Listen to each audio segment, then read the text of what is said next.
In a moment that sent shockwaves through the political landscape, Maine Governor Janet Mills stood up to Donald Trump, showing more guts than the entire Republican Party combined.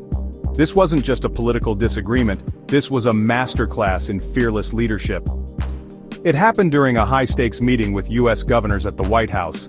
Trump, in his signature brash style, called out states over transgender athletes competing in women's sports. And while most governors squirmed in silence, afraid to challenge the former president, Mills didn't flinch.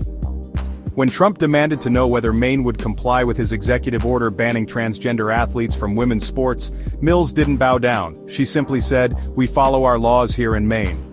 But Trump wasn't satisfied. He threatened to pull federal funding. That's when Mills delivered the moment that made history. She shot back, "See you in court."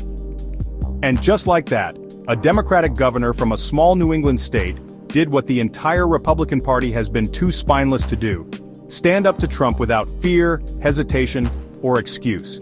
And the best part? Trump's response was classic. "Good. I'll see you in court." That should be a real easy one. But let's be real. His track record in court is anything but easy. This isn't just about one clash, it's about what real leadership looks like. Mills didn't cower, she didn't hedge, she looked Trump in the eye and refused to be bullied. Meanwhile, Republicans in Congress trip over themselves trying to stay in his good graces. Some call it politics, others call it survival. But one thing is clear, Janet Mills just proved that courage isn't about party affiliation, it's about standing up for what's right.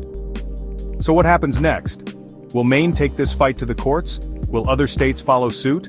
One thing's for sure, if the Republican Party wants to see what a backbone looks like, they might want to take some notes from Governor Janet Mills.